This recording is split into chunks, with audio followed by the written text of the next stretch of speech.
नमस्कार, मी प्रसन्न जोशी. आपण पाहता एबीपी माझा. सुरुवातीला एक नजर टॉप 25 बातम्यांवर.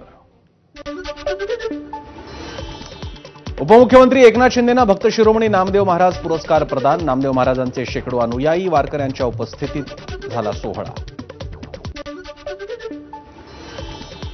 एसटीची एकेरी ग्रुप बुकिंगवरील 30% भाडेवाढ मागे घेणार. उपमुख्यमंत्री एकनाथ शिंदे यांची घोषणा. सरनाईकांना फोन करून सूचना केली एकनाथ शिंदेंची माहिती.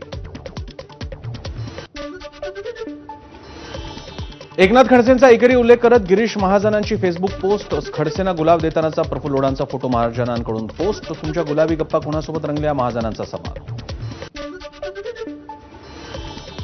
गिरीश महाजन फडणवीसांचे पाय चाटतात. आपण त्यांच्यासारखं केलं नाही, त्यांच्यामुळेच आपल्याला भाजप बाहेर जावं लागलं. एकनाथ खडसेंचा दावा. तर बोलका फोटो पोस्ट करा म्हणत महाजनांना टोला. 6 फुटापर्यंतच्या पीओपीच्या मूर्तीचं कृत्रिम तलावात विसर्जन बंधनकारक. मुंबई उच्च न्यायालयाच्या सूचना. दुर्गा मूर्ती नाही हाच आदेश लागू होणार. हायकोर्टाकडून स्पष्ट. महसूलच्या अधिकाऱ्यांची आता रोज फेस ॲपद्वारे हजेरी. तलाठ्यापासून उपजिल्हाधिकाऱ्यांपर्यंत फेस ॲपद्वारे हजेरीचं बंधन. फेस ॲपवर हजेरी न दाखवल्यास गैरहजर समजलं जाणार. महसूल मंत्री चंद्रशेखर बावनकुळेंचा मोठा निर्णय. 2006चा मुंबईतील साखळी बॉम्बस्फोटाचा खटला. मुंबई उच्च न्यायालयाच्या निर्णयाला सुप्रीम कोर्टाची स्थगिती. आरोपींना सुप्रीम कोर्टाच्या नोटिसा. 1 महिन्यात आरोपींना आपलं म्हणणं मांडण्याची सूचना.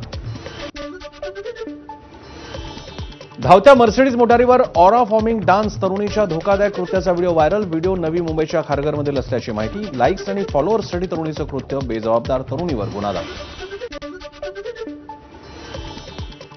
मॉर्गन स्टॅनलीच्या अहवालात महाराष्ट्राच्या आर्थिक प्रगतीचं कौतुक. सिंगापूर देशाच्या तोडीची महाराष्ट्राची अर्थव्यवस्था. मॉर्गन स्टॅनलीचा अहवाल. मुख्यमंत्री देवेंद्र फडणवीस यांची ट्विट करून माहिती. छत्तीसगडच्या दंतेवाडा जिल्ह्यामध्ये नक्षलवाद विरोधी अभियान. अभियानांतर्गत 17 लाखाचं बक्षीस असलेल्या 5 नक्षलवाद्यांसह 15 नक्षलवाद्यांनी केलं आत्मसमर्पण. एअर इंडिया अपघातानंतर वैमानिकांमध्ये मानसिक ताण वाढला. 12 जूनला झालेल्या एअर इंडियाच्या अपघातामुळे केवळ विमान वाहतूक सुरक्षेबद्दलच नाही तर वैमानिकांच्या मानसिक आरोग्याबद्दलही मोठा प्रश्न निर्माण. स्वातंत्र्यवीर सावरकर यांच्याबद्दल केलेल्या आक्षेपार्ह वक्तव्याप्रकरणी राहुल गांधींना जामीन मंजूर. नाशिक कोर्टात व्हिडिओ कॉन्फरन्सद्वारे झाली सुनावणी.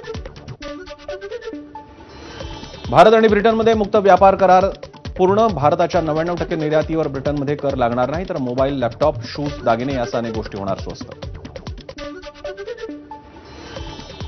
लंडनच्या बिझनेस शोकेस प्रदर्शनात पंतप्रधान नरेंद्र मोदी आणि ब्रिटनचे पंतप्रधान कियर स्टारमर यांचं इंग्लिश प्रीमियर लीग ट्रॉफीसोबत हस्तांदोलन. सामरिक आणि सांस्कृतिक भागीदारीचं प्रतीक ठरलेला क्षण.